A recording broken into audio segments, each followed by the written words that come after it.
Ya Tuhan, bahkan Engkau sendiri menjadi penabur. Tidak setiap benih yang Engkau taburkan bertumbuh. Masalah bukan karena Tuhan, tetapi karena jenis tanah, yaitu hati manusia, termasuk hati kami. Tuhan, kami hendak menjadikan hati kami tanah yang lembut. Pada saat ini kami hendak belajar untuk membuka telinga rohani kami, agar kami bukan cuma mendengar tetapi mengerti dan menyimpan firman Tuhan dalam hati kami serta melaksanakannya. Ya Tuhan, terima kasih atas berkat-Mu. Engkau menyediakan firman, kami boleh dengan bebas membaca, boleh dengan bebas merenungkan, tanpa ada hambatan, tanpa ada larangan sama sekali. Kiranya kesempatan anugerah ini tidak kami sia-siakan, supaya kami menjadi orang-orang yang berbahagia karena mendengar dan melaksanakan firman Tuhan. Berkati adik-adik kami juga yang akan masuk dalam kelas bersama dengan para pengasuh mereka. Dalam nama Tuhan Yesus kami sudah berdoa. Amin.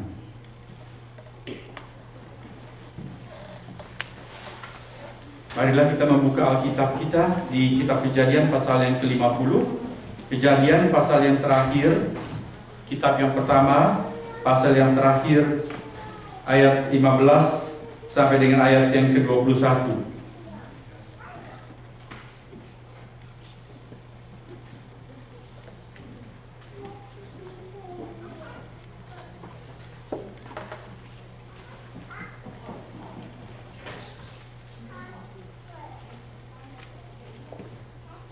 Saya akan membacakan untuk kita sekalian kitab Kejadian pasal 50 ayat 15 sampai dengan ayat yang ke-21. Demikian catatan firman Tuhan. Ketika saudara-saudara Yusuf melihat bahwa ayah mereka telah mati, berkatalah mereka, boleh jadi Yusuf akan mendendam kita dan membalaskan sepenuhnya kepada kita segala kejahatan yang telah kita lakukan kepadanya. Sebab itu mereka menyuruh menyampaikan pesan ini kepada Yusuf. Sebelum ayahmu mati, ia telah berpesan, beginilah harus kamu katakan kepada Yusuf, ampunilah kiranya kesalahan saudara-saudaramu dan dosa mereka, sebab mereka telah berbuat jahat kepadamu. Maka sekarang, ampunilah kiranya kesalahan yang dibuat hamba-hamba Allah ayahmu. Lalu menangislah Yusuf ketika orang berkata demikian kepadanya. Juga saudara-saudaranya datang sendiri dan sujud di depannya serta berkata, kami datang untuk menjadi budakmu. Tetapi Yusuf berkata kepada mereka, janganlah takut, sebab aku inikah pengganti Allah? Memang kamu telah mereka-rekakan yang jahat terhadap aku, tetapi Allah telah mereka-rekakannya untuk kebaikan, dengan maksud melakukan seperti yang terjadi sekarang ini, yakni memelihara hidup suatu bangsa yang besar. Jadi janganlah takut, aku akan menanggung makanmu dan makan anak-anakmu juga. Demikianlah ia menghiburkan mereka dan menenangkan hati mereka dengan perkataannya. Demikian firman Tuhan. Berbahagialah kita yang mendengar, yang mengerti, dan melaksanakan firman Tuhan. Hari ini saya hendak mengangkat sebuah tema. Di bawah tak menyerah, di atas tak menindas. Tema ini hendak mengajak kita mengerti dan ingat, saudara-saudara, bahwa hidup yang kita jalani ini memuat pelbagai kemungkinan. Kemungkinan di sini kita ibaratkan dengan istilah bawah dan atas. Hidup itu bisa mengalami posisi di bawah. Di bawah itu adalah kondisi-kondisi susah.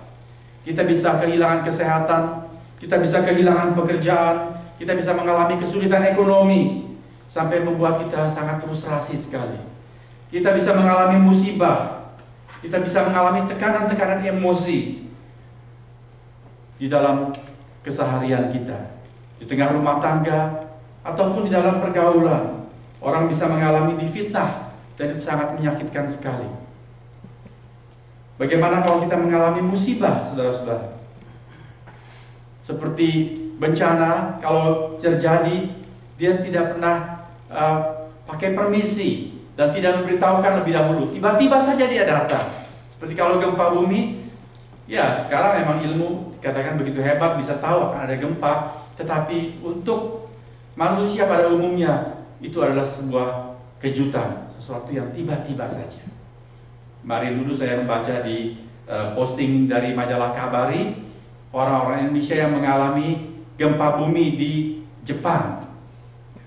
Mereka pergi untuk senang-senang.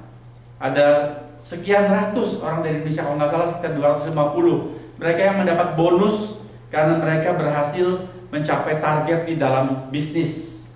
Mereka bekerja untuk satu perusahaan produk Amerika, lalu berhasil menjual banyak produk. Nah, kita tahu dapat bonus, mereka boleh jalan-jalan ke Jepang, senang-senang. Ya, mereka sedang berada di mall, sedang hura-hura di sana, tiba-tiba saja mereka melihat gantungan pakaian itu goyang keras sekali. Dan saudara bayangkan kalau kita berada di tengah situasi seperti itu. Itulah musibah, tiba-tiba datang. Saya mempunyai seorang kawan, dia seorang yang setia melayani dalam pekerjaan Tuhan. Ketika saya masih menjadi pemimpin paduan suara di gereja itu, orang ini yang saya ceritakan dia masih seorang pemuda, tapi dia setia melayani Tuhan. Belakangan saya mendengar dia sudah berkeluarga, dia punya 3 anak, tetapi pada suatu ketika, saudara, dia mengalami musibah tanpa disangka-sangka.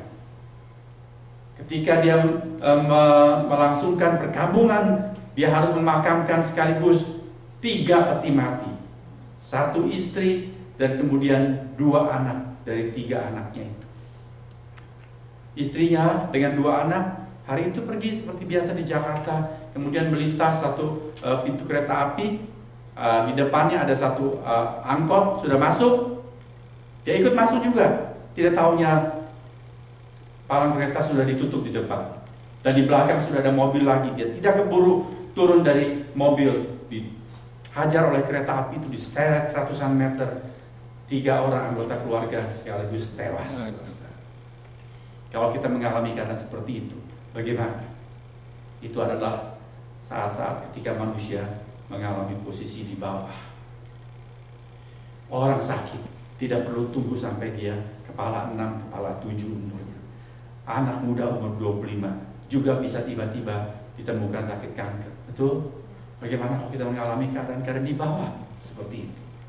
Tema ini mengajak kita merenungkan, kalau di bawah tidak menyerah, di bawah tidak kalah dan musnah, di bawah tidak rebah dan patah, bagaimana mungkin? Sebaliknya juga ada kemungkinan hidup itu bisa di atas. Orang bisa sukses, semua serba lancar, makmur, dan powerful. Dalam keadaan seperti itu, bagaimana kita bisa tetap menjadi manusia yang bijaksana, manusia yang utuh, yang baik hatinya, dan yang berkenan kepada Tuhan? Keadaan-keadaan ekstrim seperti di bawah dan di atas itu adalah keadaan-keadaan yang berbahaya. Di dalam Amsal Sulaiman pasal ke-30 ayat 8 dan 9, orang yang bijaksana berkata begini, dia berdoa, Tuhan, janganlah berikan aku kemiskinan ataupun kekayaan. Maksudnya kemiskinan itu sampai sedemikian miskin dan kekayaan sampai sedemikian kaya. Sebab apa dia katakan? Supaya jangan kalau aku miskin, aku mencuri dan mempermalukan nama Tuhan, atau kalau aku makmur, aku kaya, aku menghujat Tuhan karena aku sombong, aku sukses. Saudara, orang di dalam keadaan di bawah bisa patah dan hilang iman meninggalkan Tuhan. Sebaliknya juga orang-orang yang sukses malah banyak menjadi pongah dan temberang lalu melawan Tuhan. Itu kadang-kadang yang ekstrim. Bagaimana kita bisa di bawah tidak menyerah, di atas tidak menindas? Sementara kita menjalani dan merenungkan riwayat Yusuf, saya pikir Yusuf adalah seorang tokoh yang bisa kita pelajari, dan dia boleh kita katakan seorang tokoh yang ketika di bawah tidak menyerah, ketika dia di atas dia tidak menindas. Betul? Bagian ini adalah menceritakan bagaimana ketika dia sudah posisi di atas. Penguasa, boleh dikatakan orang kedua di Mesir. Firaun mengatakan, aku tidak tahu apa-apa, kamu urus saja semua. Segala sesuatu tidak mungkin jadi kecuali karena keputusanmu. Luar biasa kuasa Yusuf ini. Pada waktu itu kelaparan sedang merajalela di mana-mana. Lalu saudara-saudara Yusuf datang tanpa mengenali bahwa yang menentukan hidup mati mereka adalah Yusuf. Singkat cerita, minggu lalu kita sudah sampai bahwa akhirnya Yusuf membukakan dirinya. Akulah Yusuf. Saya punya satu buku cerita untuk anak-anak sekolah minggu yang dilengkapi dengan gambar-gambar. Pelukis gambar itu sudah melukiskan dengan sangat bagus sekali momentum ketika Yusuf memberitahukan kepada saudara-saudaranya bahwa I am Joseph, akulah Yusuf. Gambar itu, saudara-saudaranya itu terperangah ke belakang. Wajah mereka takut dan kaget sekali. Bayangkan saudara-saudara, mereka tidak pernah mimpi bahwa Yusuf yang mereka jahati ternyata masih hidup dan sekarang yang menentukan hidup mati mereka. Tapi Yusuf mengatakan jangan takut pada waktu itu. Lalu sesudah itu di pembacaan firman Tuhan tadi kita mendengar Yakub telah meninggal dunia. Lalu anak-anaknya kembali takut. Itulah pekerjaan hati nurani. Karena dulu mereka berbuat jahat. Jangan-jangan Yusuf berbaik-baik kepada kita karena tidak mau menyedihkan hati papa. Bukan waktu papa masih hidup masa dia membalas kita. Nanti Yakub sakit hati lagi, sedih. Jadi itulah pikiran saudara-saudara. Sekarang Yakub telah meninggal. Wah, jangan-jangan inilah saatnya Yusuf akan membalas dendam kepada kita. Kalau mereka datang memohon-mohon kepada Yusuf, tapi Yusuf, dikatakan firman Tuhan, menangislah Yusuf. Betapa lembut hatinya.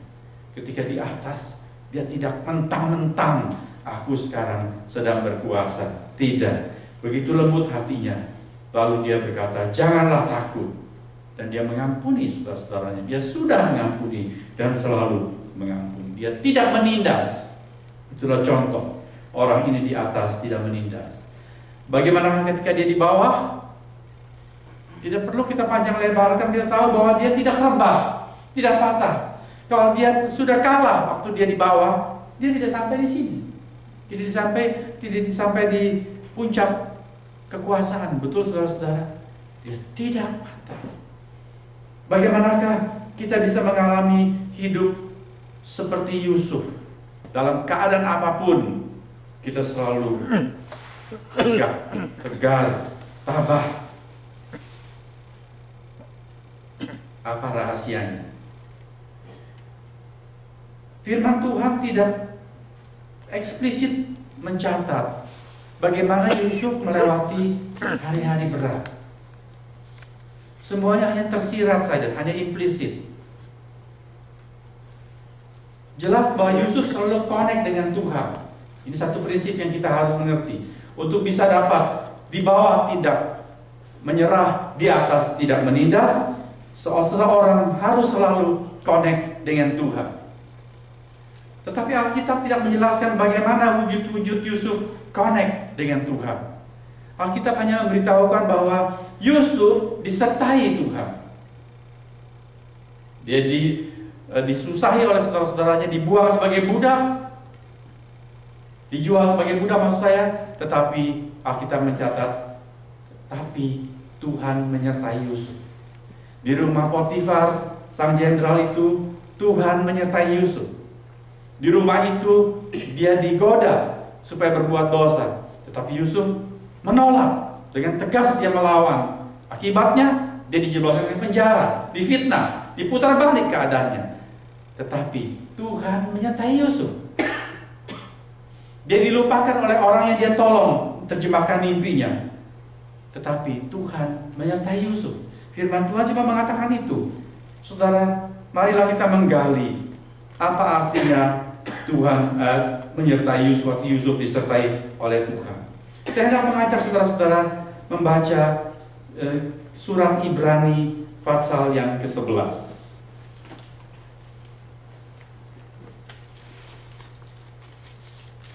Di Perjanjian Lama agak di belakang Alkitab besar